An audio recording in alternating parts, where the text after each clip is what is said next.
A young billionaire is about to jump from a bridge but is stopped by twin girls living on the streets.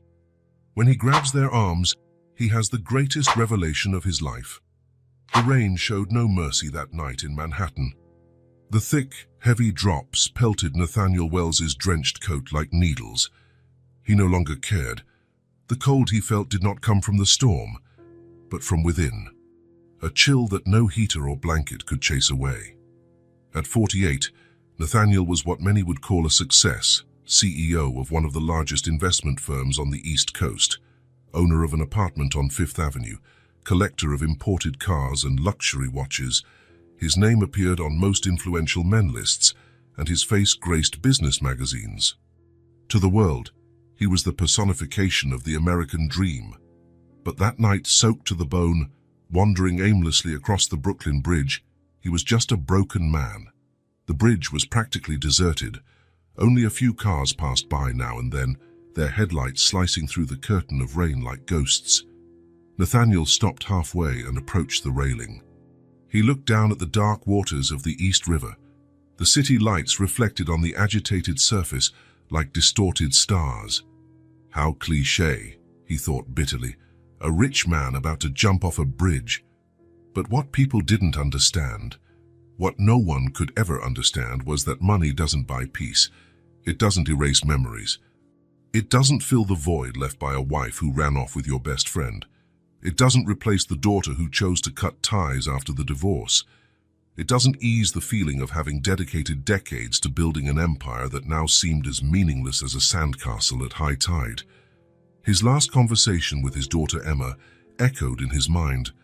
3 years ago, at her favorite restaurant, "You always chose work over us," she said, her green eyes, so much like his, shimmering with suppressed tears. "When Mom needed you, you were off at conferences. When I had piano recitals, you sent your driver to pick me up. Now you want my sympathy because she left you."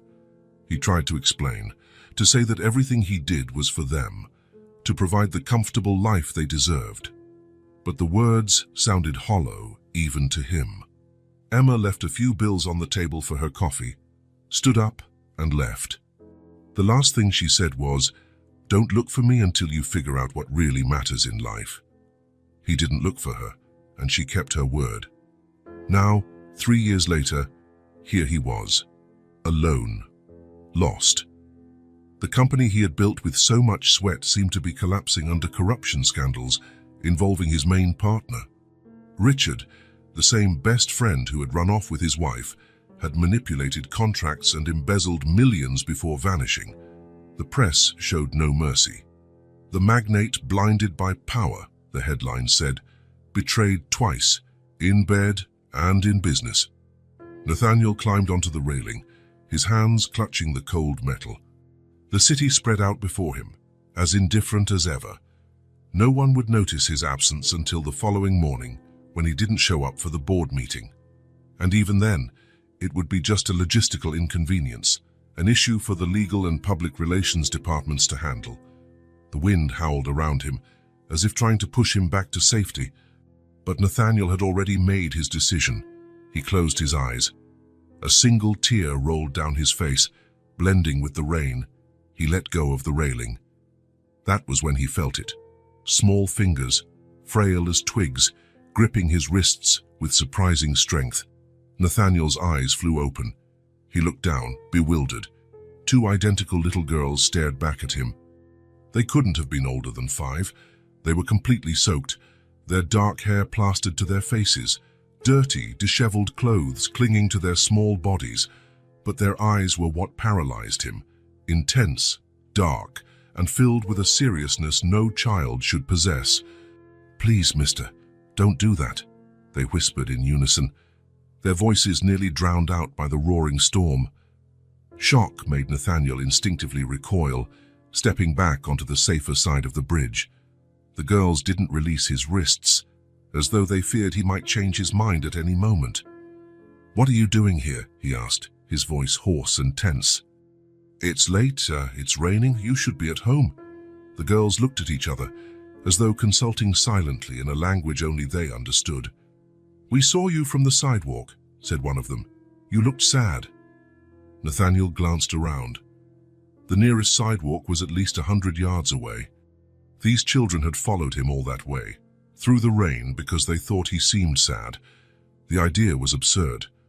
"Why would you care?" Nathaniel asked, a mixture of confusion and irritation coloring his tone. Who were these children, and why were they alone on a bridge in the middle of a storm? And more importantly, why did they care about a stranger? One of the girls, the one who seemed slightly more talkative, answered with devastating simplicity, "Because no one deserves to take their own life." The words hit Nathaniel like a punch to the gut. How could such simple words, uttered by a child, weigh so heavily? How could this girl, who probably hardly knew how to tie her own shoes, grasp something that he, with all his education and experience, had overlooked entirely? A flash of lightning lit up the sky for a brief instant, revealing the girls' faces more clearly. They were more than soaked. They were dirty, as though they hadn't bathed in days. Their faces, though delicate, had that unmistakable thinness of children who don't eat properly. And there was something in their eyes, an ancient wisdom of sorts, as though they had seen far more than children their age ever should. The rain kept pouring, now even harder. A thunderclap echoed in the distance. Nathaniel shivered, finally registering the cold around him. And, more importantly, the cold that surrounded these two little creatures before him. "Where are your parents?" he asked, trying to sound firm, trying to dispel the sudden responsibility he felt for the two pairs of eyes watching him expectantly. The girls lowered their heads in perfect sync, a gesture that spoke louder than any words could. "Do you have somewhere to go?" Nathaniel pressed. "Someone who takes care of you." One of the girls looked up, her dark eyes locking onto his. "All we have is each other," she said, her voice almost swallowed by the sound of the rain. Nathaniel glanced around as though expecting to see an adult emerge from the shadows, claiming his daughters, but the bridge remained empty, save for the three of them. The man ran a hand over his wet face, trying to organize his thoughts. Moments earlier, he had been about to end his own life. Now, he faced two abandoned children in the middle of a storm. The universe had a cruel sense of humor. Part of him, the rational side, the CEO side, the side that navigated the corporate world with calculated coolness, told him to call the authorities and walk away. It wasn't his problem. He already had too many problems. And what the hell would he do with two kids? But another part of him, a part he believed had died long ago, couldn't leave them there. "You can't stay here," he finally said. "It's cold, it's raining, you'll get sick." "So will you," one of the twins replied, her voice timid but firm. That observation, so simple, so unexpected, sparked something strange in Nathaniel's chest. A warmth, tiny, almost imperceptible, but real. The first truly real thing he had felt in months. He hesitated. Logically, he should call the police to report abandoned children. That was the correct procedure. That's what any sensible person would do. But something in the girl's eyes, a mix of fear and hope, stopped him. "Come on," he said, extending his hands without really thinking about what he was doing. "I'll take you someplace dry." The girls exchanged looks again, as though weighing the risks. Then each one took one of his offered hands. Their hands were cold, far too small to have just kept a grown man from the edge of a bridge. Nathaniel felt a strange lump in his throat. "My car's just over there," he said, pointing to the end of the bridge. "It's not far." They began walking in silence, the girls taking short steps to keep up with the adult. Every few steps, one of them glanced back at the spot on the bridge where they had found Nathaniel, as if checking that the danger had truly passed. When they reached the black Mercedes parked near the bridge exit, Nathaniel opened the rear door. The girls hesitated. "It's okay," he assured them, noticing their fear. "I just want to get you out of the rain." Slowly, the twins got into the car, sitting side by side on the leather seat. They looked out of place there, their wet and dirty clothes contrasting with the immaculate luxury of the vehicle's interior. Nathaniel closed the door and got into the driver's seat, cranking the heat on high. Through the rear-view mirror, he saw the two girls scoot closer together, seeking warmth or comfort. Their identical faces were pale, but their eyes stayed alert, watching his every move cautiously.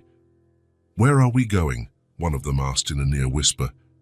Nathaniel had no answer. 10 minutes ago, he hadn't planned on being alive in the next hour, much less taking in 2 unknown kids. He could take them to the police station, but something told him the girls would run at the first opportunity. A shelter. It would be better than the streets. But the thought of leaving them in a system he knew was flawed made him uneasy. "My place," he found himself saying, surprising even himself. "Just for tonight, until we figure out what to do." It was crazy, of course. The kind of impulsive decision the CEO version of Nathaniel Wells would never make. The kind of decision that might end up in the headlines, "Magnate takes in stray children." The kind of decision his lawyer would call dangerously stupid. And yet, as he started the car and pulled into the rainy New York night traffic, he knew he couldn't have done otherwise. The rain kept pouring, pounding the windshield with force. The wipers worked tirelessly, trying to maintain visibility. In the back seat, the girls looked out the window as if seeing the city for the first time. "Do you have names?" Nathaniel asked, breaking the silence. The twins looked at each other, as if deciding whether they could trust him with this information. "Lily," one finally said. "And she's Rose." Rose and Lily, flower names for 2 girls who had sprouted from the wet concrete on the darkest night of Nathaniel's life. "What about you?" asked Rose, who seemed the quieter of the 2. "Nathaniel," he replied. "You can call me Nate if you want." The car glided through Manhattan's wet streets, pulling away from the bridge that minutes before had almost been the end of Nathaniel's story. As he neared his apartment, he started thinking about practical matters. The girls would need dry clothes, though he had no idea where to find anything in their size. They'd need food. They'd need somewhere to sleep. Strangely, the thought of these practicalities didn't overwhelm him as it should. For the first time in months, he was thinking beyond the next hour, beyond the present moment. He was thinking about what he'd need to do tomorrow, cozy arrangements, maybe some shopping. He was thinking about the future. And when he looked again in the rearview mirror and saw the girls' faces, now more relaxed, almost dozing as the heater finally chased away the chill, Nathaniel felt something he hadn't expected to feel again. He felt purpose. The Mercedes turned onto 5th Avenue, approaching the luxurious building where Nathaniel lived. The night doorman would undoubtedly raise an eyebrow upon seeing his boss, always impeccable, arriving drenched and in the company of 2 equally soaked children. The wealthy, gossipy neighbors would have plenty to discuss by morning. But suddenly, their opinions seemed as distant as the stars hidden behind storm clouds. All that mattered were the 2 children who, by some inexplicable miracle, had shown up at the precise moment to keep him from making the biggest mistake of his life. "We're here," he said, parking in front of the building. Lily and Rose looked up at the imposing structure, their eyes wide. "You live here?" Lily asked incredulously. "Yes," Nathaniel answered, and for the first time that night he almost smiled. "And so do you, at least for now." Once said, the words seemed to carry a strange finality, as though, in some way, that terrible, wonderful night was just the beginning of something bigger, something that might just be worth living for. Nathaniel stared at the 2 untouched mugs of hot chocolate on the kitchen table. Lily and Rose, seated side by side on the tall stools, watched the drinks suspiciously. It had been 3 days since he'd brought them home, and the strangeness of the situation hadn't lessened. "You can drink," he said, trying to sound casual. "It's not too hot." The girls exchanged a look. They did that constantly, as if consulting each other before any decision. Finally, Lily, the more decisive of the 2, picked up her mug and took a small sip. Her eyes widened slightly. "Good," she murmured, and Rose immediately followed suit. Nathaniel sighed, relieved by this small success. Every interaction with the twins was like this, hesitant, cautious, as though walking through a minefield. He didn't know what made them smile, what frightened them, what they liked to eat. He knew nothing about children in general, much less these 2 in particular.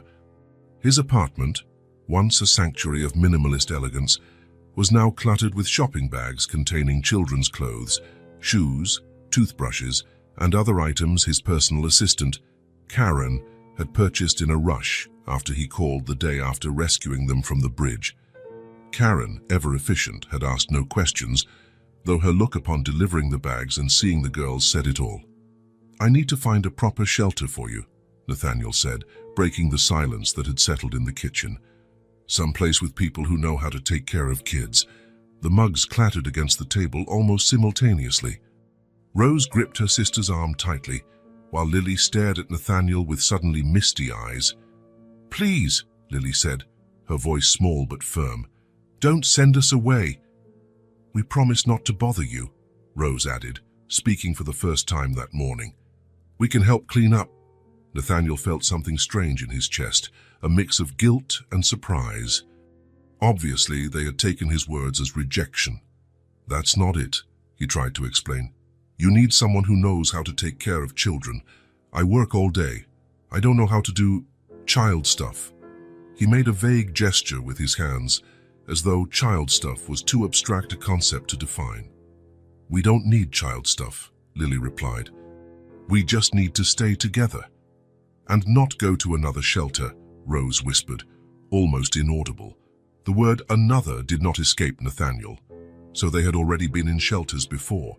That would explain their fear of separation, the way they clung to each other even when sleeping. "Have you been in many shelters?" he asked, trying to keep his tone casual. The girls exchanged another longer look this time. "A few," Lily finally answered, lowering her gaze. "We don't like them." "They separate us," Rose added. Nathaniel frowned. Separating twins seemed especially cruel, even for an overburdened system. "Why would they do that?" The girls shrugged in sync, a gesture clearly showing they didn't understand adult decisions. They only suffered their consequences.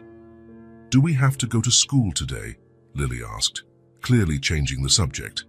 Another problem.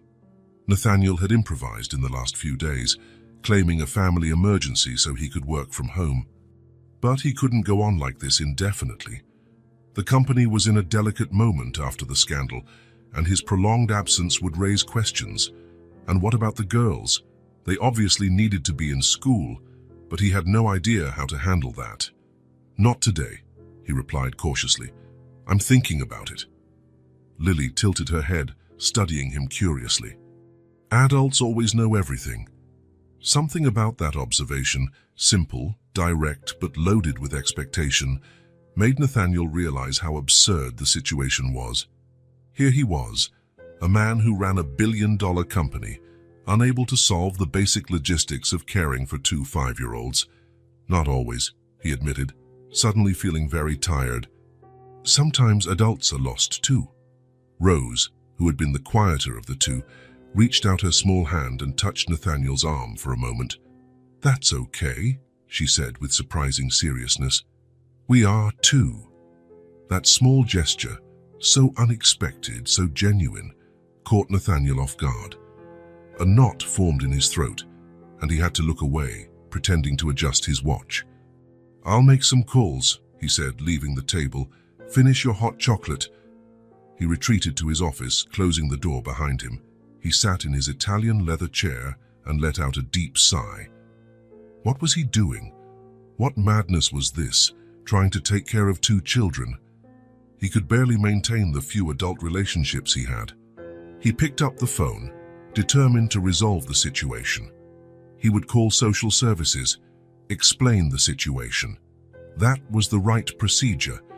The girls needed professionals, stability, structure, things he, with his chaotic life and emotional wounds, could never provide. But before he could dial, he heard a noise from the living room. Curious, he stood up and opened the office door a crack.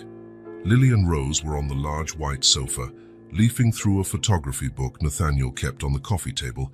It was an expensive book, with black and white pictures of New York. The girls turned the pages carefully, their small fingers touching the images reverently. "Look, it's the bridge," Lily said, pointing to a photo of the Brooklyn Bridge. "Where we found him," Rose agreed. There was a pause. Then Lily spoke so softly that Nathaniel almost didn't hear. "Do you think he's going to send us away?" Rose hugged her own knees. "Everybody does." That simple, resigned answer hit Nathaniel like a punch. Everybody does. How many times had these children been rejected? How many doors had closed on them? He went back to his desk, abandoning his plan to call social services for the moment. He couldn't just send them off, not after hearing them talk like that. He needed to think more carefully about what to do. He called his personal attorney, Martin Geller. If anyone could advise him on this complex situation, it was Geller. "I need guidance," he said as soon as the lawyer picked up, "about the girls." There was a long silence on the other end of the line. "Nathaniel," Geller finally said, "does this have something to do with the 2 children your assistant mentioned? Because I must warn you, if you found unaccompanied minors and didn't immediately notify the authorities, we're already in legally tricky territory." Nathaniel rubbed his forehead. Of course, Karen had said something to Geller. They had worked together for years. "It's complicated, Martin. They're terrified of being separated. Apparently, it's happened before." "I understand your concern," Geller said, his tone softer now. "But you must realize you're not equipped to care for children. Your lifestyle, your responsibilities, not to mention the scrutiny you're already under because of the company's situation. If the press gets wind of this..." "I just want what's best for them," Nathaniel interrupted. "And what's best is probably for professionals to take on that responsibility," Geller insisted. "I know people in social services. I can make sure they're well taken care of." Nathaniel knew Geller was right. Logically, rationally, objectively, he should follow the lawyer's advice. "I'll think about it," he said, ending the call before Geller could argue further. He spent the rest of the morning working, answering emails and participating in video conferences. Now and then, he paused to check on the girls. They remained quiet, drifting from one room to another in the apartment like little ghosts, always together, always watchful. During a call with the finance board, Nathaniel noticed something unusual on his screen. 2 small faces peering through the slightly open office door. As soon as they realized they'd been seen, the girls drew back quickly. "Excuse me for a moment, gentlemen," he said, putting the call on hold. "Lily, Rose, do you need something?" Silence. Then slowly the door opened again and 2 heads reappeared. "We're hungry," said Lily, speaking for them both as usual. Nathaniel checked the time, 1:45 p.m. He'd completely lost track of lunchtime, something he often did when working, but now he wasn't alone. "I'll finish this meeting, then we'll fix something to eat," he promised. The girls kept watching him, as if evaluating whether his promise was sincere. "You can wait in the living room," he suggested. "I won't be long." They withdrew, letting him return to the call, but now he could barely focus. He wrapped up pending matters as quickly as possible and disconnected. In the kitchen, he stared at the fridge as if it were a riddle. What do 5-year-olds eat? He tried to remember family dinners when Emma was that age, but his memories were vague. He was usually traveling or arrived too late for meals. "Do you like sandwiches?" he asked when the twins came into the kitchen. They nodded politely, though they didn't look particularly excited. As he prepared something simple, bread, cheese, ham, Nathaniel noticed how thin the girls looked in the new dresses Karen had bought. Their arms were too skinny, their faces too angular for children so young. How long had they been on the streets before finding him on the bridge? "You can eat more later if you're still hungry," he said, placing the plates in front of them. "There's fruit too, and ice cream in the freezer." Rose's eyes widened at the word ice cream. "We can really have ice cream?" she asked, almost disbelieving. "Of course," Nathaniel replied, puzzled by the question. What child had never had ice cream? "At the other place," Lily explained, biting her sandwich, "they only gave sweets to kids who behaved really well. And we never managed that," Rose added. A cold sensation settled in Nathaniel's stomach. What kind of places had these children experienced? And how could anyone deny something as simple as ice cream to 2 little girls? "Things are different here," he said, surprised by the firmness in his own voice. "Here you can eat ice cream whenever you want." The girls exchanged looks, this time with a spark Nathaniel hadn't seen before, something close to hope. After lunch, he returned to work, leaving the twins watching television. Occasionally, he heard muffled giggles from the living room, a sound that strangely didn't bother him, despite his usual preference for absolute silence. Late in the afternoon, he got an important call from a client and needed to concentrate fully. When he finally hung up, he realized the apartment was strangely quiet. Panic jolted him. Where were the girls? He rushed out of the office and checking each room. The living room was empty. The kitchen, too. A cold shiver ran down his spine as he headed toward the bedrooms. He opened the door to the guest room where the girls had been staying and felt immediate relief. They were there, curled up together on the large bed like little puppies. They were sound asleep, their faces relaxed for the first time since he had met them. Nathaniel stood there, watching them for a long moment. Something strange happened in his chest, a warmth he couldn't quite name. He would never have imagined that simply seeing two children sleeping could have such an effect. Through the slightly open door, he saw something that made him open it a little wider. In the small space between the two girls lay a drawing on a piece of paper, probably from his office. It was a house, rudimentary like any child's drawing, but with three figures in front, two small ones holding hands and a taller one beside them. Nathaniel felt a tightness in his throat. He quietly closed the door and returned to the living room. He pondered what to do. The rational part of his mind insisted that the best thing for the girls was a permanent home with adults experienced in child-rearing, people who knew how to handle the obvious trauma the girls carried, who could offer them the stability they deserved. But another part, a part he didn't recognize, newly awakened, resisted the idea of sending them away. This part noticed how the once cold, impersonal apartment now seemed full of life with them around, how the silence, once his refuge, now felt empty when they were too quiet. His phone buzzed. It was Geller again. "I've thought about it," the lawyer said before Nathaniel could speak. "I know an excellent place in Connecticut, very well run, with an emphasis on keeping siblings together. The girls would be fine there until they found a more permanent situation. Connecticut, so far from New York, so far from him. Why did that bother him so much? 4 days ago, he hadn't even known these children.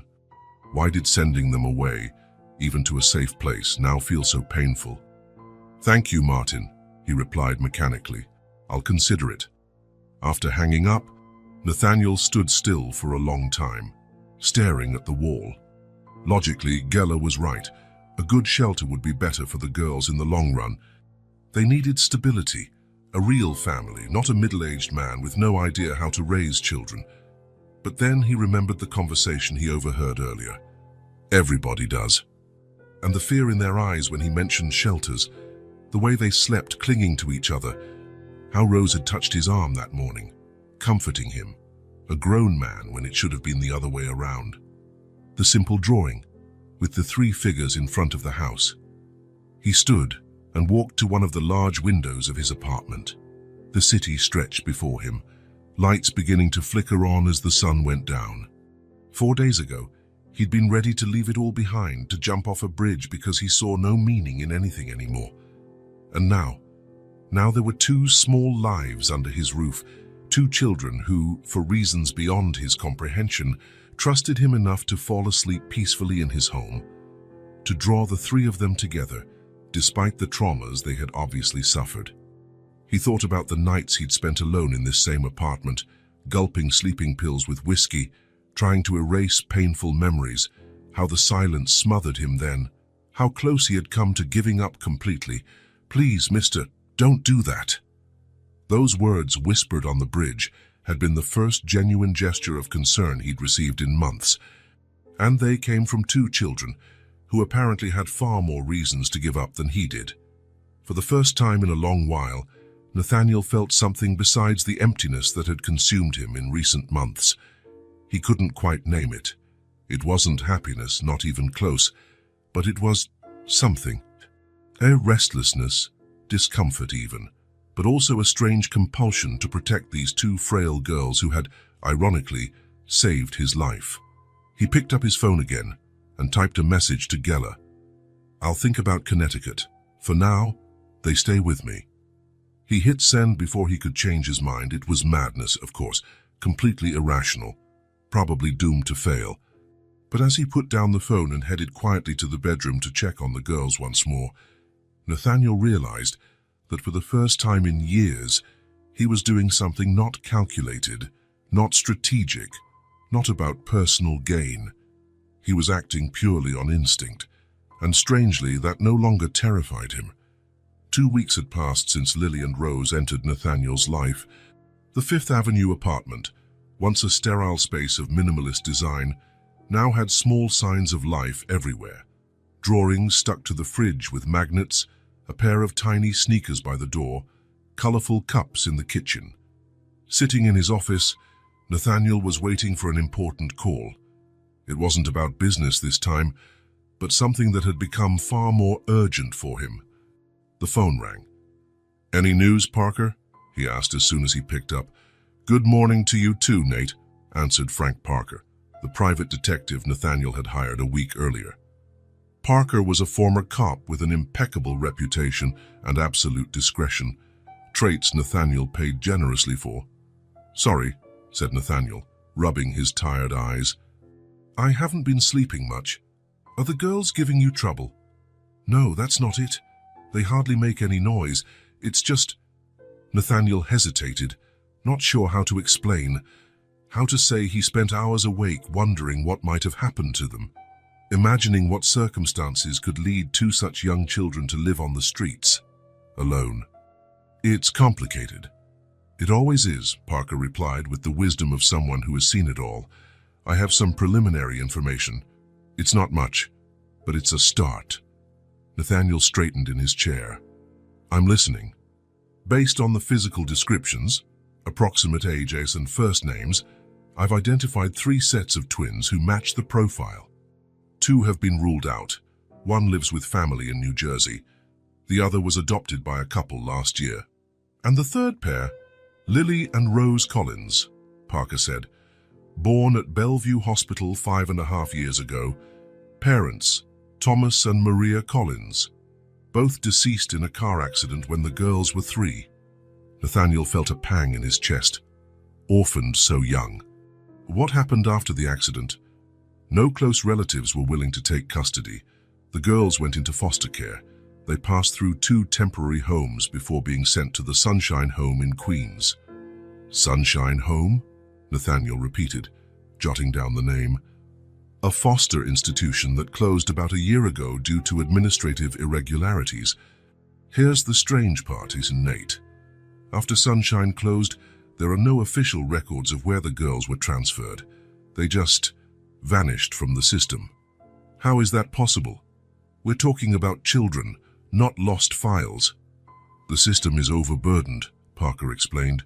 "Kids fall through the cracks all the time, especially during abrupt closures of institutions. Documents get lost. Transfers aren't recorded properly. It's more common than you'd think." Nathaniel stood, unable to contain his indignation. "So, 2 little girls simply disappear and no one notices. No one looks for them." "I didn't say no one notices," Parker corrected patiently. "I said the system is flawed. There are social workers who do their best with limited resources." Nathaniel took a deep breath, trying to calm his anger. "I'm sorry, it's just... How does this happen in the 21st century? In New York? If it helps, it's not exclusive to New York. It happens all over the country." It didn't help at all, in fact. "What else did you find out about their family?" Nathaniel asked, changing the focus. "The father was a mechanic. The mother worked part-time as a supermarket cashier. They lived in a small apartment in the Bronx. Nothing extraordinary, just a working family trying to get by. An ordinary family destroyed by an accident, a fate that could happen to anyone. I need to know more about what happened after Sunshine closed," Nathaniel said, already planning his next steps. "I want names of staff, records, anything that can tell us how the girls ended up on the streets." "I'm on it," Parker assured him. "I got the name of the social worker assigned to their case. I'll try to set up a conversation. If anyone can give us answers, it's her. Keep me informed," Nathaniel requested. "And Parker, absolute discretion. I don't want to scare the girls or draw attention to them. As always, Nate. We've worked together long enough for you to know I'm a vault." After he hung up, Nathaniel remained still, trying to process the information. Lily and Rose Collins. Children who had once had a family, a normal life until fate intervened so cruelly. And then, institutional abandonment. How had they survived on the streets? For how long had they been alone? A small sound broke his thoughts. He turned to see Rose standing at his office door, watching him with those dark, serious eyes that seemed far older than her 5 years. "It's lunchtime," she said, her voice still timid despite 2 weeks of living together. Nathaniel checked the time, surprised. It was already nearly 1 in the afternoon. "You're right," he replied, getting up. "Let's see what we can make." In the kitchen, Lily was already standing on a stool, inspecting the contents of the fridge with the intensity of a scientist examining a rare specimen. "Can we make sandwiches?" she asked when she saw Nathaniel. "Sure," he said, still thinking about his conversation with Parker. He looked at the girls, Lily and Rose Collins, and felt an almost physical pain imagining everything they had been through. "Or we can order something different today. Pizza? Chinese food?" Both girls' eyes went wide. "We get to choose?" Lily asked, uncertain. "Of course you do." After a brief, whispered debate, they chose pizza. Nathaniel placed the order while the girls set the table, a chore they had spontaneously taken on in the past few days. Watching them, Nathaniel noticed small changes compared to the frightened children he had found on the bridge. They looked healthier, their faces less gaunt, their eyes less clouded by fear.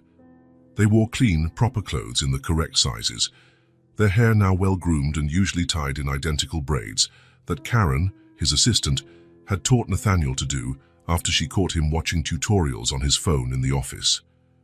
"What are we going to do after lunch?" Lily asked, placing napkins on the table. Nathaniel hesitated. Normally, he would go back to work as soon as he finished eating. That was what he'd always done, even before the girls. But today, after talking to Parker, the idea of shutting himself in his office again felt wrong. "I was thinking," he said, surprising even himself, "maybe we could go to the park." The girls stopped what they were doing and looked at him, skeptical. "Really?" Rose asked. "If you want," Nathaniel assured them. "It's a nice day." And that's how 2 hours later, Nathaniel Wells, CEO of one of the largest investment firms on the East Coast, found himself sitting on a bench in Central Park, watching 2 little girls play on the playground. It was the first time they had gone out in public together, and he felt strangely exposed, as if everyone could see he had no idea what he was doing. His phone rang repeatedly, emails, messages, all business-related. Nathaniel ignored them, his eyes fixed on the girls. There was something mesmerizing about seeing them behave like normal children at last. Lily, bolder, climbed to the top of the slide before coming down, while Rose preferred the swing, occasionally asking Nathaniel to push her higher. During that moment, pushing Rose on the swing and hearing her laugh for the first time, Nathaniel realized he was smiling. Not the calculated smile he used in business meetings, but something genuine that came from a place long dormant within him. On the way home, the girls walked alongside him, each holding one of his hands, a simple gesture that, 2 weeks ago, would have been unthinkable. Passers-by smiled at them, probably assuming they were a normal family, a father and his twin daughters enjoying a Saturday afternoon. "Can I ask you something?" Lily said as they rode the elevator up to his apartment. "Sure," Nathaniel replied. "Are you our dad now?" The question caught Nathaniel completely off guard. He swallowed hard, not sure how to answer. No. So I'm not your dad," he finally said, aware of how inadequate that felt. "But I'm taking care of you for now." "How long is for now?" Rose asked, her voice almost inaudible. Another question for which he had no answer. The truth was, he hadn't planned anything beyond the next few days. He never imagined, when he brought them home that rainy night, that 2 weeks later they'd still be there, that he'd be so involved in their lives, that he'd care so much. "I don't know," he admitted honestly. "I'm trying to figure out what's best for you." "Staying here is best," Lily said with the conviction of someone who has seen all possible paths and made her choice. The elevator reached their floor, sparing Nathaniel from responding. But Lily's words echoed in his mind for the rest of the day. That night, after the girls had gone to bed in a room now reorganized specifically for them, with 2 small beds and a star-shaped lamp projecting constellations on the ceiling, Nathaniel sat alone in the dark living room, an untouched glass of whiskey on the table before him. His phone vibrated with a message from Parker. "I managed to schedule a meeting with the girl's former social worker for Monday." Nathaniel replied immediately, "I'll be there." That meant completely rearranging his work schedule, cancelling important meetings, delegating tasks he normally never delegated. A month ago, the very idea of reorganizing his professional agenda for personal reasons would have been unthinkable. But a month ago, he had been about to jump off a bridge, convinced his life had no meaning. Now, as he looked at the hallway leading to the girl's bedroom, Nathaniel realized that something fundamental had changed.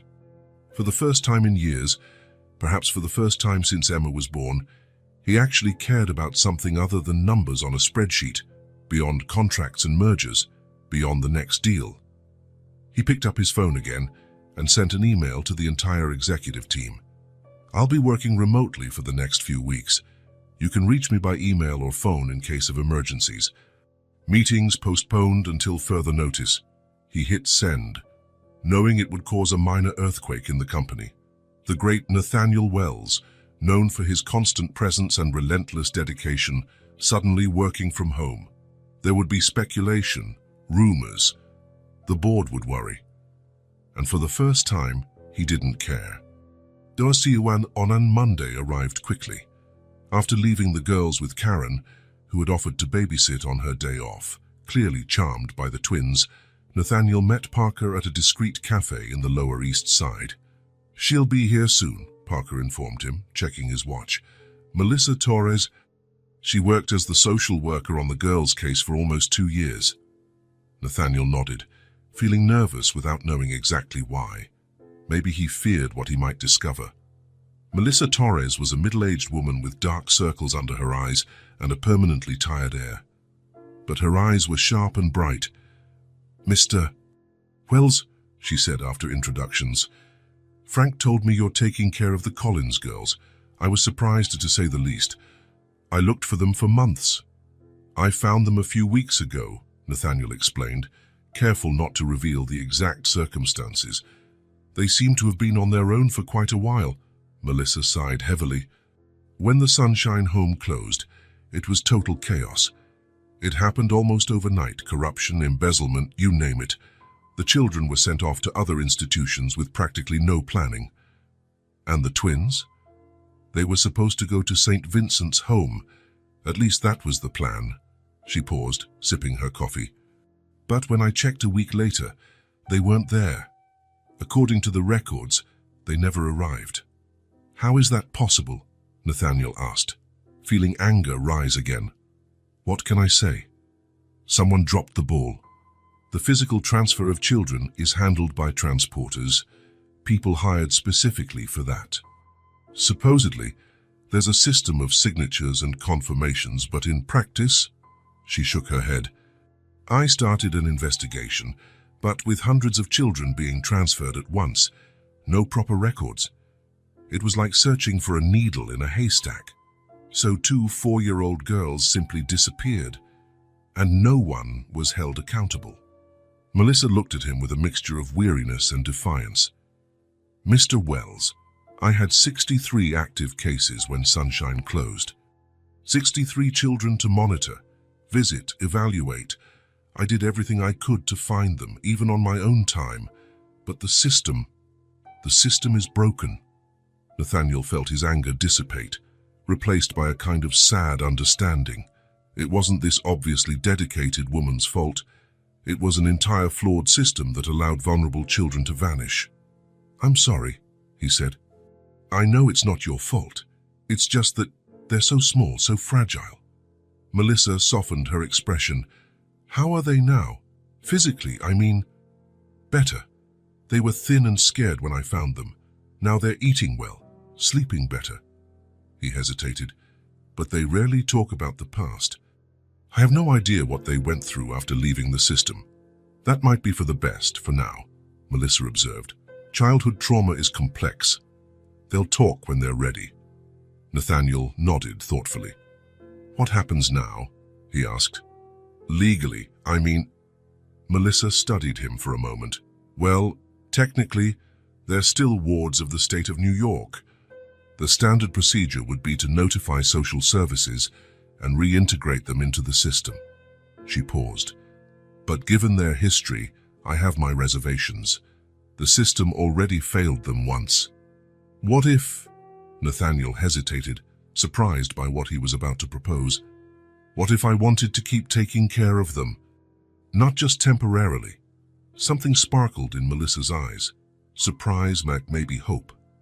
"That would be unusual. You have no prior relationship with them, no foster training." "But not impossible." "No," she admitted. "Not impossible. Especially for someone with your resources. But it would be a long process with evaluations, home visits, background checks. And even then, the system prioritizes family reunification or traditional adoption families." Nathaniel absorbed this information, thinking it over.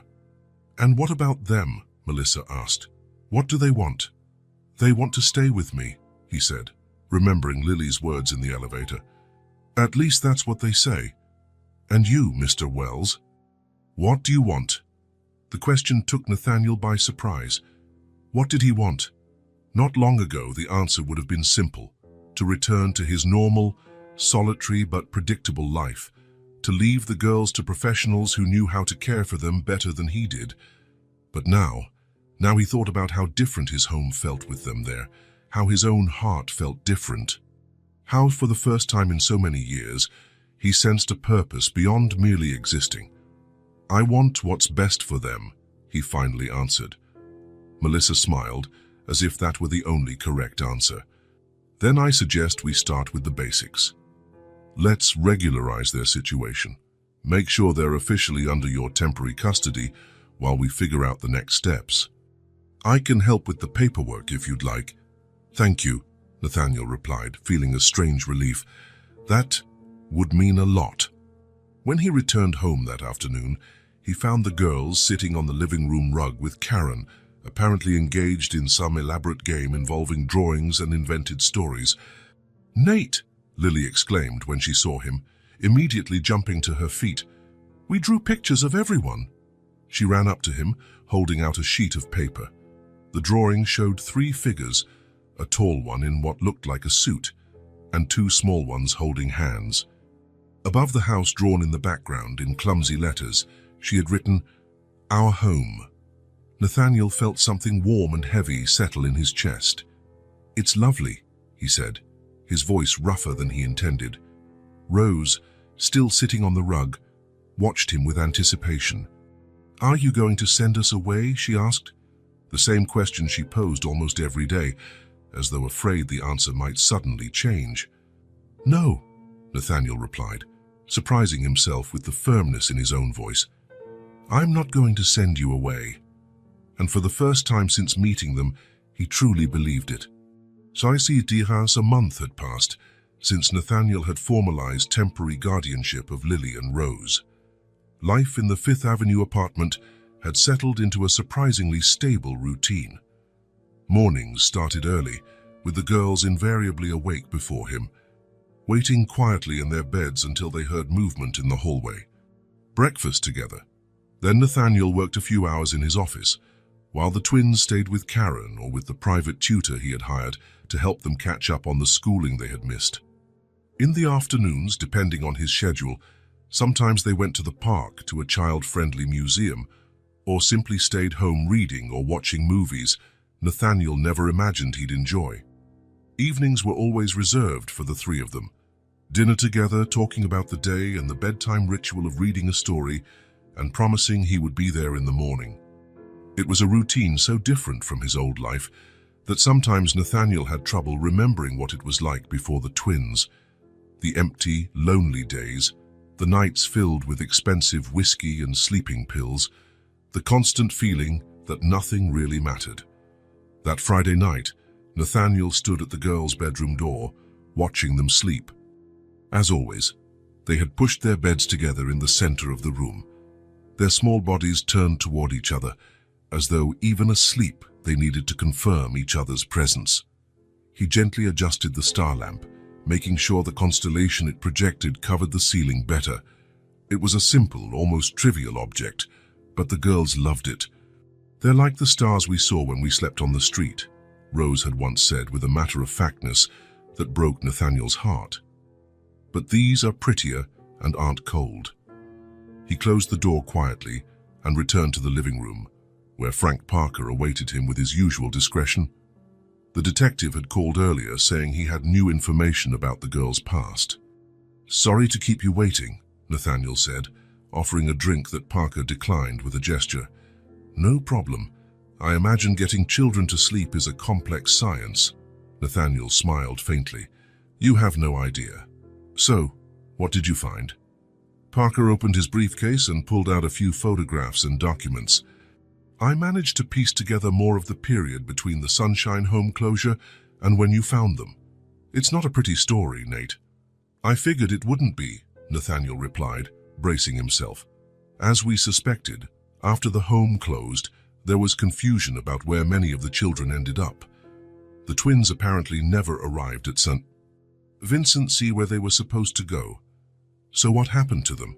Parker hesitated, which was unusual for his normally direct manner. "I found a former Sunshine Home employee, Janet Morris. She remembers the twins. She said that on the day of the closure, a woman named Gloria Peters showed up claiming to be a distant relative of the girls and took them away. There was no proper documentation, of course, but with all the chaos, no one checked too closely." Nathaniel felt familiar anger rising.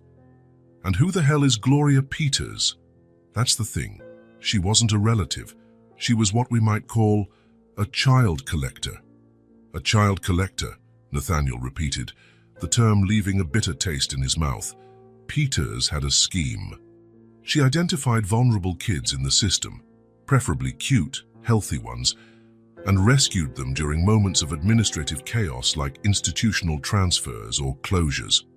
Parker slid a photograph across the table, a middle-aged woman with dyed blonde hair, smiling without warmth. "What did she do with the children?" Nathaniel asked, dreading the answer. "She used them for various scams. Some were forced to beg on the streets, others sold trinkets to tourists. There were also suspicions of fraud involving child subsidies through forged documents." Nathaniel closed his eyes briefly, picturing the twins begging for money in a subway station or at crowded corners. "It was a fairly organized operation," Parker went on. "Peters kept several kids in an apartment in Queens. Neighbors said the conditions were deplorable. Overcrowded, unsanitary, insufficient food." "How long were Lily and Rose with her?" "At least 6 months, maybe more. But here's the part that explains how they ended up alone. About 3 months ago, the police started investigating Peters after anonymous tips. Before they could arrest her, she fled, abandoning the children in her apartment. She just left them behind." The disbelief was evident in Nathaniel's voice. Parker nodded grimly. "When the police entered the apartment, they found 4 children, none of them Lily or Rose. The others said there were more kids, but some ran away when they realized Peters wasn't coming back, including the twins. Most likely. And here's the most interesting part." Parker slid another document across the table. "I got a statement from one of the children found in the apartment. He specifically mentioned the twin sisters who were always together. Said they were smart and knew how to survive on the street. Nathaniel felt a confusing mix of pride and horror. Pride at the girls' resilience and intelligence. Horror that such young children had been forced to develop street survival skills. "So they've been on their own for at least 3 months before finding me," he concluded. "Seems like it. It's amazing they managed to survive for so long, especially at their age." Nathaniel thought of the girls asleep in the next room. So small, so fragile in appearance, but inside, apparently far stronger than anyone could have guessed. "Where's Peters now?" he asked, a dangerous edge to his voice. "Disappeared. There are warrants out for her arrest in 3 states, but people like her are experts at adopting new identities. She's probably operating in another city under another name by now." After Parker left, Nathaniel stayed in the dark living room for a long time, the new information weighing on him like a boulder. What should he do with this knowledge? Should he share it with the girls? They were so young, but they had already seen so much. Maybe they deserved to know the truth about their past. His phone vibrated. A message from Melissa Torres. "Reminder, official follow-up visit on Tuesday, 10 a.m. Please have the girls' medical and school records ready." The message brought him back to immediate reality. The hearing to decide on permanent guardianship was approaching. Melissa had been incredibly supportive, but she had made it clear that the system prioritized placing children in traditional homes, ideally a couple with parenting experience. The thought of losing the girls, of seeing them handed over to strangers, caused a physical pain in Nathaniel's chest. Yet another part of him, the rational, logical side, wondered if that wouldn't be better for them. What did he really have to offer them? He was a middle-aged, divorced workaholic with a history of failed relationships. He knew nothing about raising children. His only previous experiment had been a daughter who now refused to speak to him. Lily and Rose deserved more. They deserved stability and normalcy, parents who knew what they were doing, who could help them heal from their past traumas, who could give them all they had lost. What if he was being selfish by trying to keep them? What if his growing attachment to them was merely about filling the void in his own life, rather than what was truly best for the girls? These doubts haunted him throughout the night and into the next day. He watched the twins with a new perspective, searching for signs of the abuse they had endured, questioning whether he was really equipped to help them heal such deep wounds. On Sunday, Nathaniel made a decision. He called Melissa. "We need to talk," he said as soon as she answered. "About the girls' future? Did something happen?" Concern was clear in her voice. "No, they're fine. It's just..." He hesitated. "I've been wondering if I'm really the best long-term option for them." There was a brief silence on the other end. "I understand," Melissa finally said. "We can meet tomorrow to discuss it. My office at 9 a.m. Nathaniel agreed and hung up, feeling a strange heaviness in his chest. It was the right decision, he told himself. The girls deserved a real family, not a makeshift replacement. That afternoon, as if to compensate for what he saw as his impending betrayal, he took the twins to the Central Park Zoo. Watching them look at the animals, their faces lit with wonder, especially Rose, who nearly bounced with excitement in front of the penguins, only made everything harder. Lily fired off endless questions about each animal, soaking up his answers like a sponge. "Why are you sad?" Lily asked suddenly as they walked home. Nathaniel was taken aback. "I'm not sad." "Yes, you are," she insisted. "Your eyes look different." The child's keen perception disarmed him. How could he explain what he felt? How to tell her he was considering giving them up for their own good? "I'm just thinking about some work stuff," he lied. Lily clearly didn't believe him but didn't push. Instead, she held his hand tighter, as if trying to keep him from leaving just by the strength of her small fingers. When they got home, the girls ran to their room to put away the little souvenirs he had bought, a picture book about animals for Lily and a stuffed penguin for Rose. Alone in the living room, Nathaniel looked around the apartment. It had changed so much in recent weeks.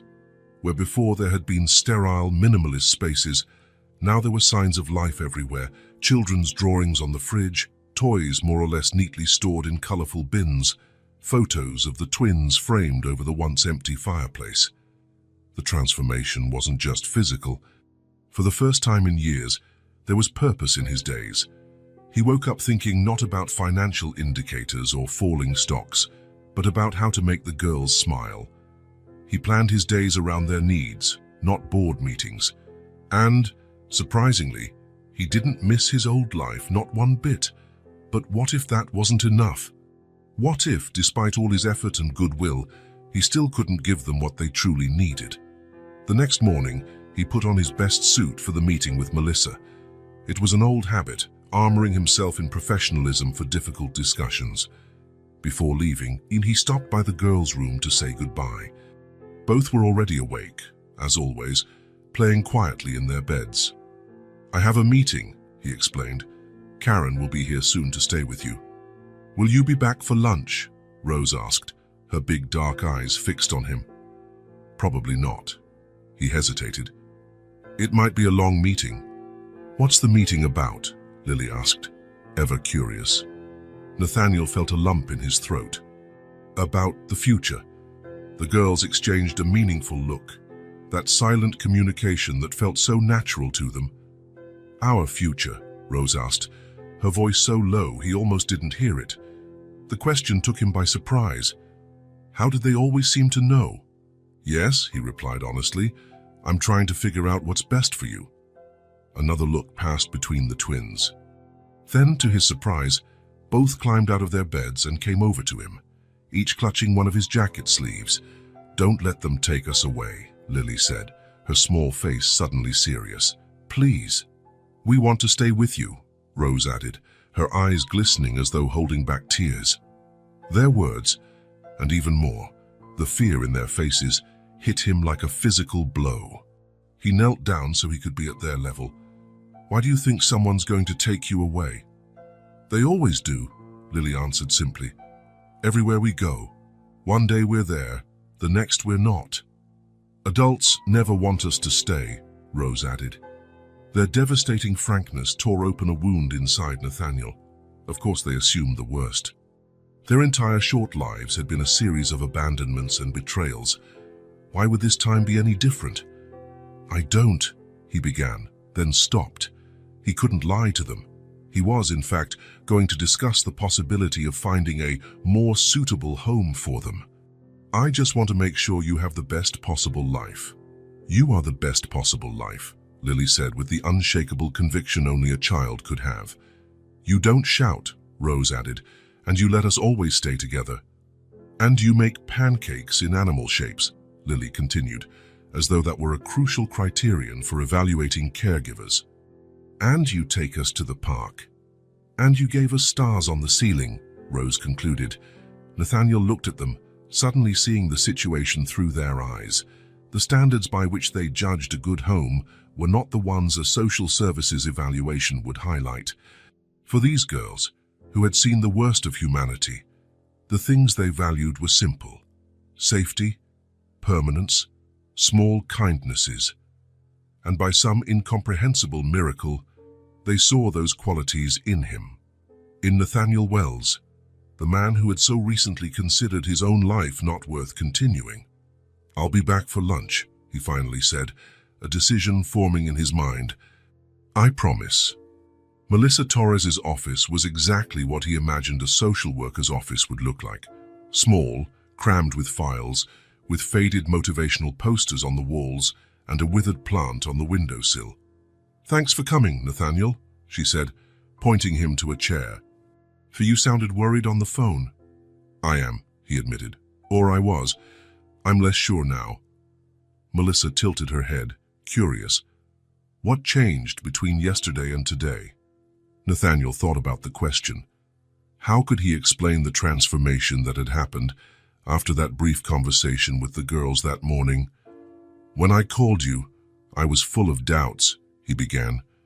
"After finding out more about their past, the abuse, the abandonment, everything they went through, I started wondering if I could really help them heal, if they wouldn't be better off with an experienced family who knows how to handle childhood trauma." Melissa nodded sympathetically. "That's a valid concern. and it shows you truly care about their well-being. But this morning, he paused, gathering his thoughts. This morning they surprised me again. Somehow, they knew exactly what I was thinking, and they begged me not to let them take them away. They're terrified of being separated again, Melissa noted. That's understandable, given their history. It's not just that, he went on, the way they spoke as if they're absolutely certain that I'm what they need. And when I tried to explain that I just want what's best for them, they started listing reasons why I'm the best possible. He smiled slightly at the memory. Apparently, making pancakes in animal shapes is a key qualification. Melissa smiled as well. Children have their priorities. The point is, he said, turning serious again, I realized I've been focusing on what I can't offer. Experience, knowledge of child development, a traditional family. But that's not what they're looking for. They're looking for security, stability, someone who will love them unconditionally and not abandon them. And you think you can be that person? Melissa asked, her tone professional but kind. Nathaniel thought for a moment. I don't know if I'll be perfect. I'll probably make a ton of mistakes, but I know I love them, and I'd do anything to keep them safe and see them happy. Is that enough? Melissa studied him for a moment before answering. Nathaniel, I've worked with traumatized kids for nearly 2 decades. You know what I've learned. Love and consistency are usually enough. The rest, the techniques, the specific approaches can be learned. There are therapists, books, support groups for adoptive parents. So you think I can do this? Be what they need. I think you already are, she answered with a smile. The girls clearly trust you, feel secure with you, and most importantly, they want to stay with you. For children who have experienced so many ruptures, expressing that desire so firmly is significant. Nathaniel felt something loosen inside him, a tension he hadn't realized he'd been carrying. So instead of discussing alternatives, he continued, can we talk about how to proceed with adoption? Melissa's eyes widened slightly. Adoption? I thought we were talking about permanent guardianship. I've been thinking, if we're going down this road, I want to do it in the most complete, definitive way. I want them to know they're my family. For good. Melissa smiled, genuinely pleased. Well, that changes our conversation. Adoption is a more complex process, but it's not impossible, especially given that the girls are already in your care and there are no biological relatives seeking custody. For the next 45 minutes, they discussed the legal procedures, requirements, and necessary evaluations. With each detail, Nathaniel felt more certain of his decision. It wouldn't be easy, it wouldn't be quick, but it felt right. When he finally left Melissa's office, he felt lighter than he had in years. He checked his watch. He still had time to stop somewhere before going home for lunch. He arrived at the apartment right at noon, as promised. The girls were in the living room with Karen, apparently in the midst of an improvised math lesson using cookies as counting tools. "Nate!" Lily exclaimed when she saw him, hopping off her chair. "You came back!" The surprise in her voice, as if she really had doubted he would return, made his heart ache. "I promised, didn't I?" he replied, smiling.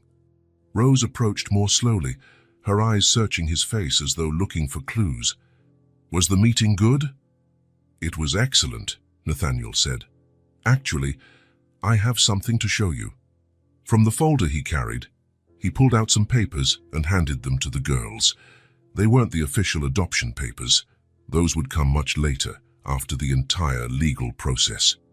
They were documents he had asked his lawyer to prepare, powers of attorney, an updated will, and other legal arrangements ensuring that no matter what happened to him, the girls would remain together and be cared for. "You won't understand all the words," he explained. "They're complicated documents, but what they mean is simple. I'm committing to be your family. Permanently." The girls looked at the papers, then at each other, then back at Nathaniel. "Like, forever?" Lily asked, as though afraid to believe it. "Forever," he confirmed. "If you want that. If that's what you wish." In response, the girls did something they had never done before. They both threw themselves at him in a simultaneous hug, strong enough to almost knock him over. "Yes," Lily exclaimed. "Yes, we want that." Rose said nothing, just buried her face in his chest, but Nathaniel could feel the dampness of silent tears soaking through his shirt. Karen watched the scene with a moved smile, discreetly wiping away a tear. Nathaniel mouthed a silent thank you to her over the girls' heads. Later that day, after dinner, while the girls ran around the living room playing some elaborate game filled with laughter and excitement, Nathaniel sat on the couch and simply watched.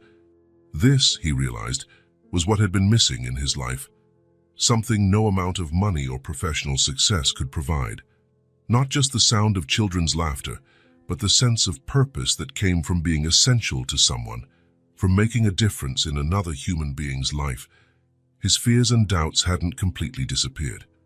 He still worried if he'd be a good father. He still feared making mistakes. He still wondered if he could help them overcome their traumatic past. But now, those worries didn't paralyze him. Instead, they motivated him to learn, to grow, to become the person Lily and Rose believed him to be. "Nate! Look!" Lily called, pulling him out of his thoughts. "We made a special dance." The girls began twirling around in the middle of the room, their movements uncoordinated, yet clearly practiced in secret. They were clumsy, offbeat, and utterly adorable. "Come dance with us," Rose said, holding out a hand to him. Nathaniel hesitated for a moment. The old Nathaniel, the serious, reserved man he had been all his adult life, would never have joined in such a silly display in his own living room. But that Nathaniel was gradually fading, replaced by someone discovering that real, meaningful life sometimes required a little silliness. He got up and joined them, attempting to mimic their moves and prompting an outburst of giggles with his clumsy efforts. And as they danced together, an unlikely family formed by the most improbable circumstances, Nathaniel felt something he hadn't experienced since childhood. Pure, simple joy. A joy that, he realized, didn't need to be earned or justified. It could simply be felt. Lily and Rose were no longer just two children he'd met on a bridge. They were his girls, his family. And for them, he was willing to face every fear and doubt the future might bring. The waiting room of the law firm was elegant and discreet, with dark leather armchairs and abstract paintings on the walls. Nathaniel checked his watch for the third time in 5 minutes. The adoption papers waited for his signature in Martin Geller's office, marking the end of a process that had lasted almost a year of evaluations, interviews, home visits, a year of endless paperwork, psychological tests and background checks, a year of waiting, anxiety and hope. But today, at last, that wait would end. Today, Lily and Rose Collins would officially become Lily and Rose Wells. The girls seated beside him seemed as nervous as he was, though they tried not to show it. They were impeccably dressed in outfits they had chosen specifically for the occasion. Blue for Lily, green for Rose, one of the few distinctions they insisted on, despite being identical in appearance. "How much longer?" Lily whispered, leaning toward him. "Soon," Nathaniel replied, putting an arm around her shoulders. "Mr. Geller just needed to check some final documents before calling us in." "And then it's all over?" Rose asked, her dark eyes as serious as ever. "The legal process, yes," Nathaniel explained. "After that, you'll officially be my daughters, in every sense, for the rest of our lives." The girls exchanged another meaningful look. At 6 years old, they already understood the importance of what was happening, though perhaps not all the legal nuances. "And nobody can ever separate us again?" Lily asked, voicing the worry that always lurked in both their minds. Nathaniel gently squeezed her shoulder. "Never again." The door to the inner office opened, and Martin Geller appeared, smiling. "We're ready for you now." Nathaniel stood, and the girls followed, each firmly holding one of his hands as they always did in important moments. They entered the spacious office where Judge Henderson, a middle-aged woman with a warm smile, awaited them for the final step in the process. Before the ceremony could begin, however, Geller's secretary rushed in. "Sorry to interrupt, Mr. Wells," she said hesitantly, "but there's a courier with an urgent package for you. He said he had to deliver it to you in person." Nathaniel frowned. "Now?" "He insists it's urgent, sir. From Frank Parker." At the mention of the detective's name, Nathaniel felt a slight unease. Parker had officially closed the investigation into the girl's past months ago, after helping find the documents needed for the adoption. "Could you give us a minute?" he asked the judge and the lawyer, who nodded understandingly. In the hallway, he found a messenger holding a sealed manila envelope. "Mr. Wells, Frank Parker asked me to deliver this to you today, without fail. He said it's the final report you requested." Nathaniel took the envelope, confused. He hadn't asked for any more reports. His investigation had concluded long ago. Perhaps these were just copies of documents for his personal files. "Thank you," he said, tipping the messenger. Back in the office, he apologized for the interruption. "Shall we continue? I'll look at this later." But Judge Henderson, a perceptive woman who had overseen hundreds of adoptions over her career, noticed his restlessness. "Mr. Wells, if you need a moment to review those documents, we can wait," she offered kindly. "This is an important day. No need to rush?" "It's from Frank," Rose said, looking at the envelope. "Did he find out something about our family?"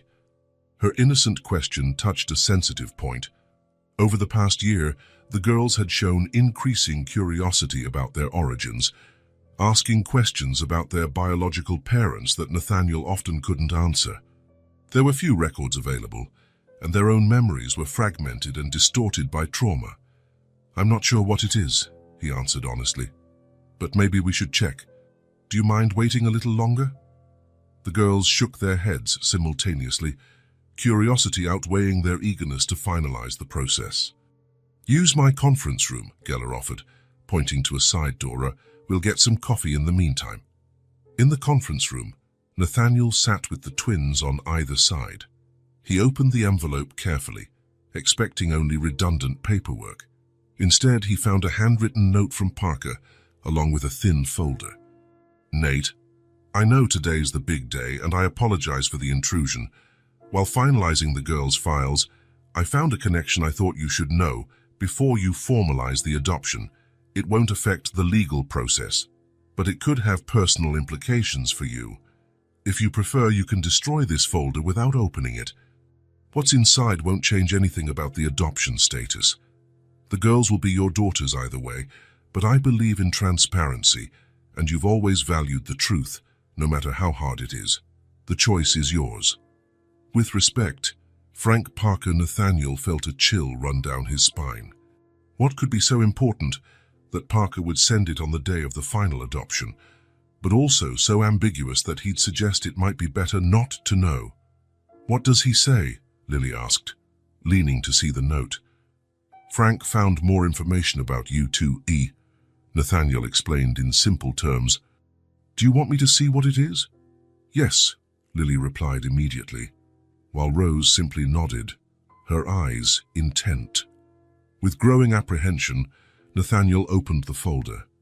Inside was a copy of an old paycheck and various corporate documents bearing the logo of his own company, Wells Investments. Confused, he examined them more closely. The paycheck belonged to Thomas Collins, the girl's father. Date, 8 years ago. Employer, Wells Investments, Technology Division. Nathaniel felt the air leave his lungs. Thomas Collins had worked for him. How had this never come up in previous investigations? With numb fingers, he flipped through the other documents.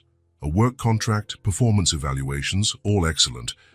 Then came the final blow, a resignation letter dated 7 years ago, part of a corporate restructuring that had eliminated an entire department. At the bottom of the page, like a silent accusation, was his own signature. Nathaniel remembered that restructuring.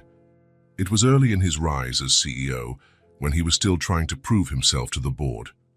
The internal tech division was costing more than it produced, according to consultants. The logical decision had been to outsource the entire department, saving millions a year. 237 employees had been laid off in a single day. Thomas Collins had been one of them. As attached memo, written by Parker, explained the rest. After losing his job, Thomas struggled to find a comparable position. The family moved to a smaller apartment, facing financial hardship. The stress contributed to an already strained marriage. Then came the fatal car accident that left Lily and Rose orphaned.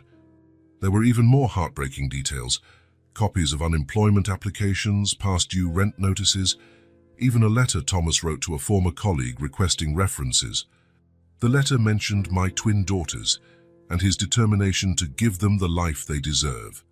A photograph hit Nathaniel the hardest, a faded image of a young man smiling alongside a woman holding two newborn babies.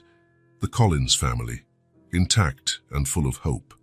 "Nate," Rose asked gently, pulling him back to the present. "You're crying?" Nathaniel touched his own face, surprised to feel tears. He hadn't realized he was crying. "Is it something bad?" Lily asked, looking anxious. "About us?" "No, it's not about you," he said quickly, closing the folder. "It's complicated." "Complicated how?" Lily pressed. Nathaniel looked at the two girls, his girls, who had been through so much and were now just minutes away from a permanent home. How could he tell them that he was, albeit indirectly, responsible for the chain of events that destroyed their original family? "We can talk about it later," he said, trying to buy time. "Right now the judge is waiting." But Rose, ever the more intuitive, placed her tiny hand on the folder.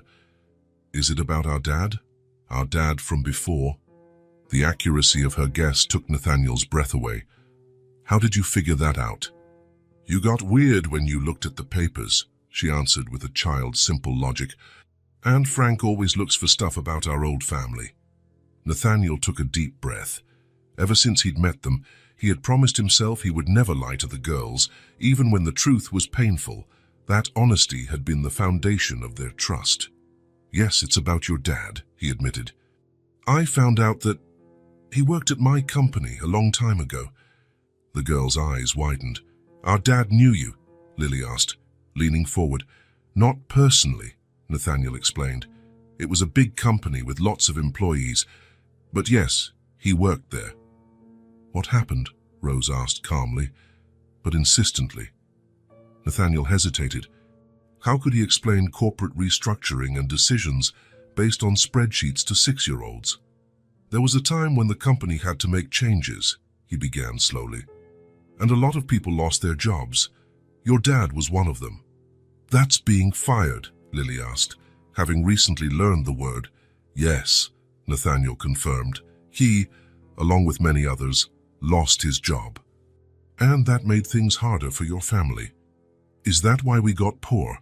Lily asked, putting it together with startling clarity. "I don't know all the details," Nathaniel said carefully, "but it seems that yes, it led to difficulties for your family." A heavy silence filled the room.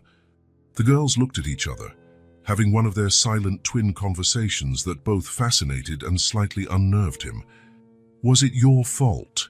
Rose finally asked, her dark eyes fixed on him with an intensity that made his heart ache. The direct question caught him off guard. He had expected confusion, maybe anger, but not this calm search for truth. "I signed the papers," he admitted, his throat tight. "I was the boss. The final decision was mine. So, in a way, yes, it was my responsibility." The girls absorbed this quietly. Nathaniel's heart pounded painfully against his ribs.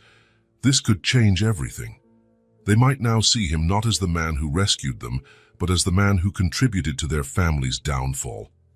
"Did you know who our dad was when you found us on the bridge?" Lily asked. "No," he answered immediately. "I had no idea.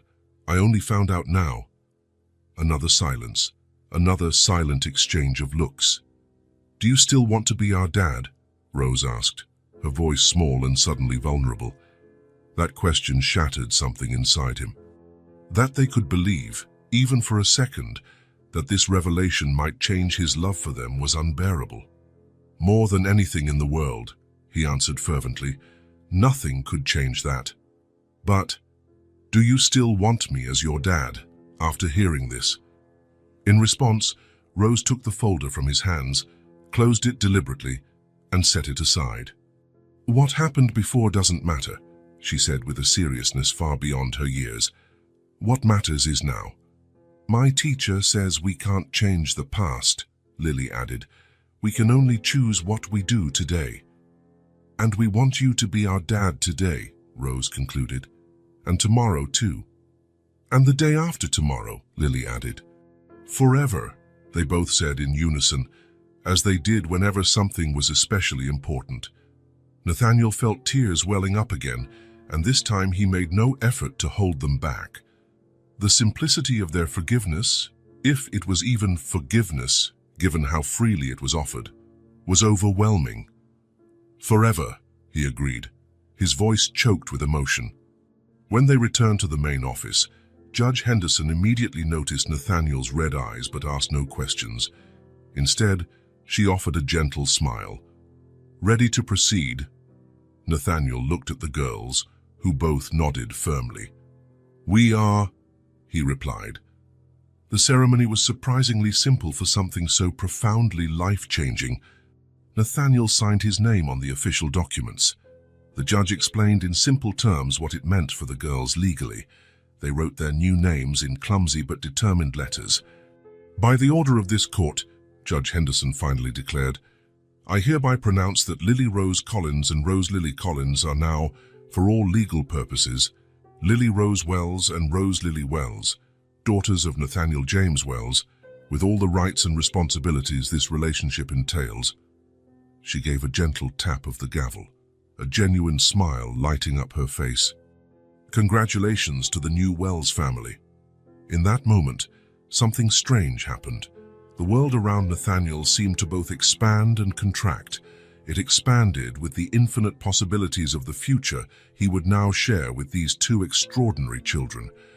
It contracted until nothing mattered but this moment, this room, these two small hands holding his own. It was done. They were a family, legally, officially, irrevocably. The weeks that followed went by in a state of odd duality for Nathaniel.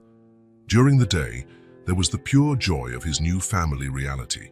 The girls, now officially his daughters, seemed to blossom with the certainty that they belonged. The word forever, once so feared in his adult relationships, was now something he wholeheartedly embraced. But at night, after they fell asleep, the weight of Parker's revelation set in. He spent hours reviewing the documents, trying to piece together the chain of events. Thomas Collins had been a talented software developer, as his evaluations showed. After being laid off, he had only found lower-paying, temporary jobs. The family had been forced to move to a smaller apartment in a rougher neighborhood. The fatal accident occurred while they were returning from a job interview in New Jersey. A trip they never would have made if Thomas had still been employed at Wells Investments. Guilt consumed him in those solitary hours. The connection wasn't direct, of course. Many factors and decisions by different people were involved, but the fact remained. His corporate actions had contributed to the sequence of events that ultimately left Lily and Rose orphaned. One particularly difficult night, Nathaniel found himself looking at old photos of his own daughter, Emma. She had called when she heard about the adoption, a brief, still distant conversation, but at least a first step toward reconciling. Staring at her graduation picture, Nathaniel couldn't help thinking how he had failed her too, always prioritizing work, always absent during key moments. It was a pattern, he realized bitterly. As CEO, his decisions had hurt not only his own family, but also Thomas Collins's family. The company he had built, and for which he had sacrificed so much, had become a destructive force in the lives of real people. On one of these nights, staring at the city through his bedroom window, Nathaniel heard a small sound behind him. He turned to find Rose standing in the doorway, clutching her stuffed rabbit. "Can't sleep?" he asked, opening his arms to her. She shook her head and ran toward him, allowing him to pick her up. "I dreamed about them," she said softly. "Your parents?" Rose nodded. "I don't remember their faces. Just a feeling." "What kind of feeling?" Nathaniel asked gently. Like being safe, she answered. Like I feel with you. The simple words struck Nathaniel like a revelation. Rose wasn't comparing him to her biological parents or measuring him against an idealized memory. She was simply recognizing the same quality of love and protection she had briefly known early in her life. They'd be happy you're taking care of us, Rose continued, as though reading his thoughts.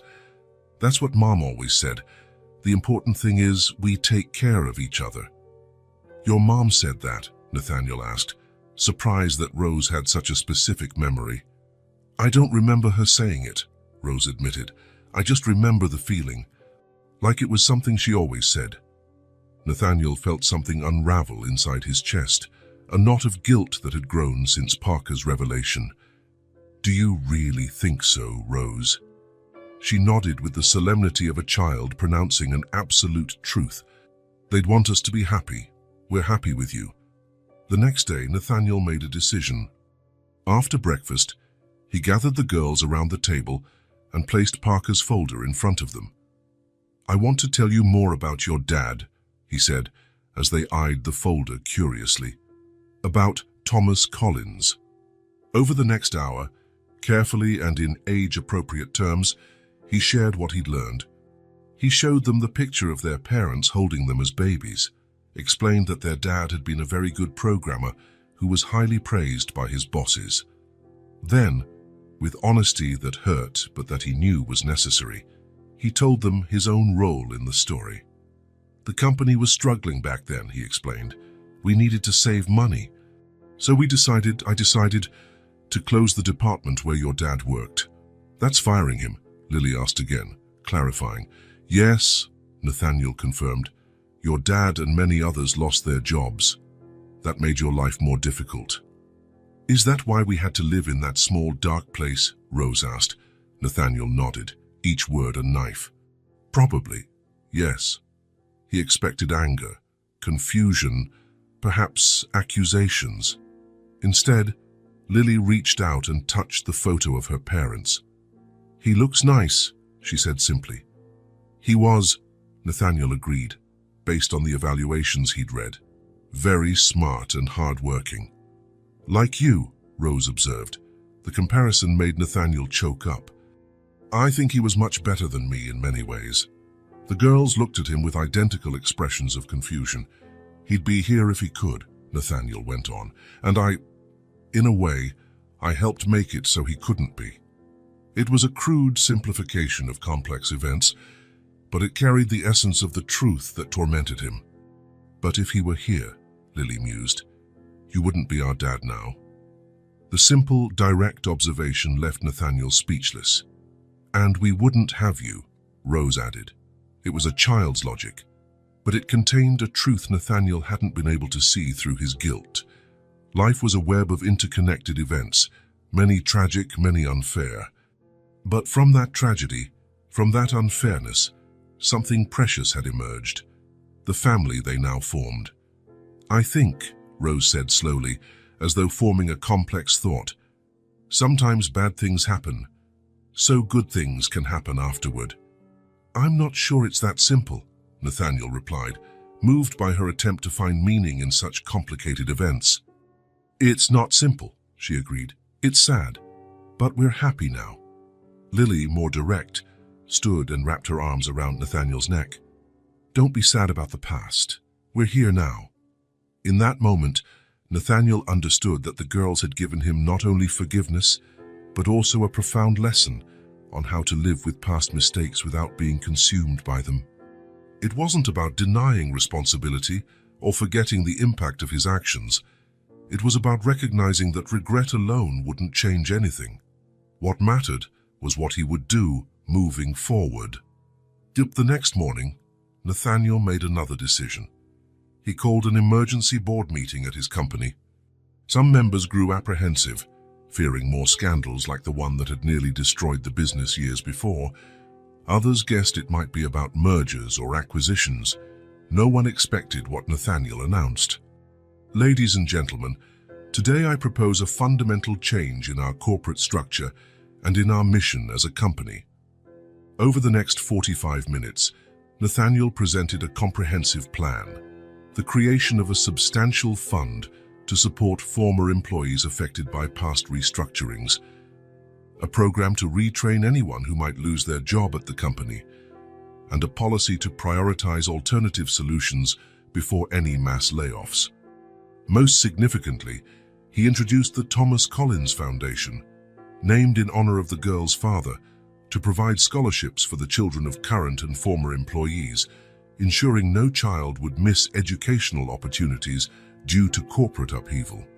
But the cost, one of the directors began, clearly alarmed at the financial implications. "It'll come partly from executive bonuses, starting with mine," Nathaniel replied calmly, "and partly from a new fund I'm personally creating." Murmurs of surprise spread around the table. "We've always operated under the principle that our only duty is to maximize shareholder value," Nathaniel continued. "I believed that for a long time, but I've learned, perhaps too late, that we have broader responsibilities to our employees, to their families, to the community. This is unusual," said CFO Martha Livingston, "and admirable, but I must admit, I'm curious about what led to this change in perspective." Nathaniel paused only briefly. "Let's just say I gained new insight into the impact of our corporate decisions. I've seen firsthand how they can affect real lives, real families." He didn't go into detail about Lily and Rose. That part of the story was private, too personal to share in a boardroom. But he carried their truth with him now, like a moral compass he had lacked for most of his career. So I see we some 6 months later, Nathaniel decided it was time for a more substantial change.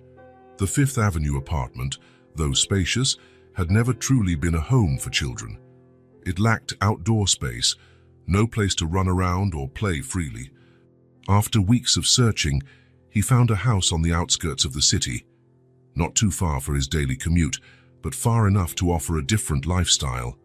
A brick house with a large backyard, sturdy trees perfect for climbing, and most importantly, room to grow. On the day he closed the purchase, he took the girls to see the place. As they ran across the lawn, discovering every corner of the property with excitement, Nathaniel stood on the porch watching them. A sense of peace, unlike anything he'd ever known, washed over him. Moving into the house coincided with another major step. The girls would start attending regular school in the fall, after a year of homeschooling to catch up academically due to their unstable earlier life. Life found a new rhythm, a new normal that, on some days, felt so natural he could hardly remember how things were before. There were challenges, of course, moments when the twins showed behaviors reflecting old traumas, nights when they woke crying from nightmares, days when they tested boundaries with an intensity that suggested they still couldn't fully trust this new permanence. But there were also moments of joy so pure and perfect they seemed unreal. Like that Sunday afternoon, 3 weeks after moving into the new house. The promised swing had been installed on the big oak in the backyard, along with a small tree house Nathaniel built with professional help. The girls had spent the entire day going back and forth between them, climbing, swinging, laughing, spinning tales of princesses in towers and adventurers in enchanted forests. Lily even convinced Nathaniel to join one of their fantasy stories, crowning him with a wreath of leaves as the king of the forest. Rose, usually more reserved in imaginative play, fully embraced the game, declaring herself the keeper of the magic treasure, a collection of colorful stones and shells they had gathered on a beach trip. Now, as the sun began to set in streaks of orange and pink, Nathaniel sat on the back porch with a cup of coffee, watching them. A sense of wholeness enveloped him, something more profound and lasting than the fleeting satisfaction of closing a big deal or acquiring a luxury item. Rose climbed down from the treehouse and ran toward him, her hair cut differently than Lily's, one of the small ways they had begun exploring their individuality. "We're thirsty," she announced, stopping in front of him. "Can we have juice?" "Of course," Nathaniel replied, getting up. "I'll get it." "I'll help," Rose offered, following him into the kitchen. While Nathaniel took out cups and the apple juice the girls preferred, Rose watched him with that silent intensity that sometimes still surprised him. "What?" he asked, smiling at her. "Nothing," Rose replied, taking one of the cups. "I'm just happy." The simplicity of her statement made a warm feeling bloom in Nathaniel's chest. "I'm happy too, Rose," he said gently. They went back outside, where Lily was still swinging, going higher and higher. "Lily," Rose called, racing ahead. "We brought juice." Lily slowed the swing by dragging her feet on the ground, a technique Nathaniel had taught her, and jumped off with surprising agility. She ran over to them, her face glowing with the simple joy of the moment. "Thanks, Dad," she exclaimed as she took the cup he offered. Nathaniel froze.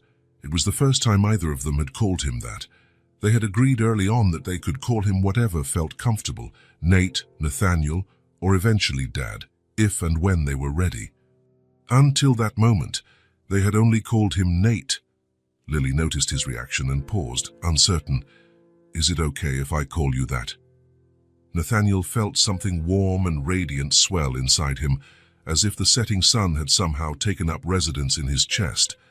"More than okay," he said, kneeling so he was eye level with her. "It's perfect." A shy but radiant smile spread across Lily's face. Rose came closer, watching the scene intently. "Can I call you Dad too?" she asked, her voice almost a whisper. "You can call me whatever you want," Nathaniel replied. "But I have to admit I really like Dad." Rose smiled then, a rare smile that completely transformed her serious face. "Then it's decided."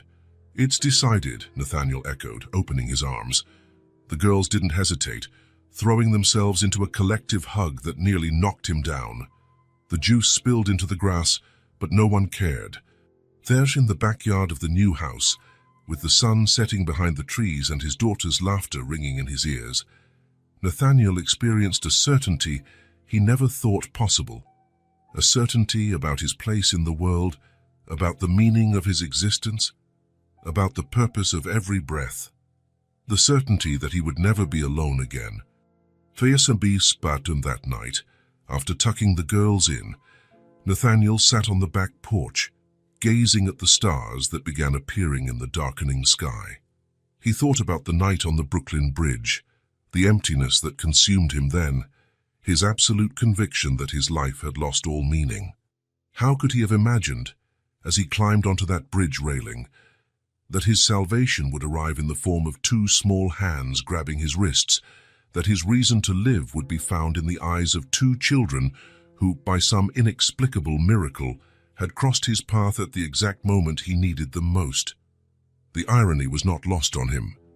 Thomas Collins, a man he never personally knew, whose life had been impacted by a decision Nathaniel had signed off on without a second thought, had indirectly given him the greatest gift possible, his daughters.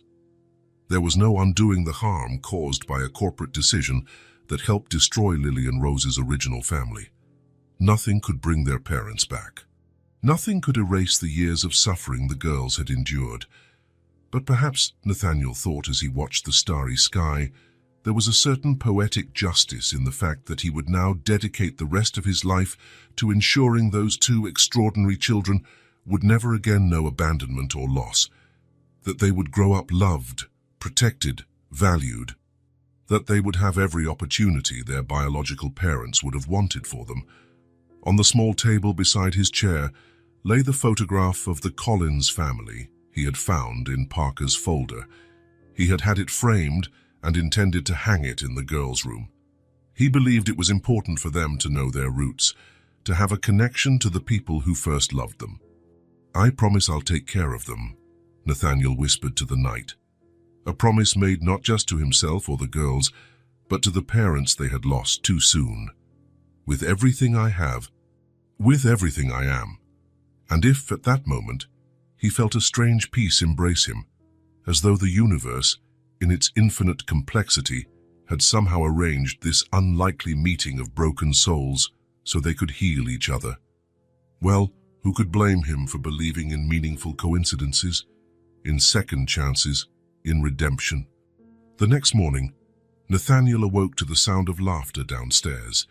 He went down to find the girls already dressed, trying to make breakfast on their own, an endearing mess of spilled cereal and overflowing juice. "Dad!" they called in unison when they saw him, now using the word naturally, as though it had always been that way. "We wanted to surprise you," Lily explained, visibly disappointed at the mess they had made. "And you did," Nathaniel replied, smiling at the sight. "It's the best surprise I've ever had." As he helped them clean up and then prepared a proper breakfast, Nathaniel reflected on how his definition of best had changed drastically over the past few months. Before E2, it might have involved major deals, professional achievements, material acquisitions. Now it was something as simple as two children's attempt at doing something special for him. For the first time in his adult life, Nathaniel Wells looked to the future not with dread or apathy, but with genuine anticipation. A future filled with first days of school and recitals, family vacations and difficult conversations, minor victories and inevitable stumbles. A future in which he woke every morning with a clear, unwavering purpose to be the father Lily and Rose deserved. It was all he needed. It was more than he had ever dreamed he deserved. It was enough. It was everything.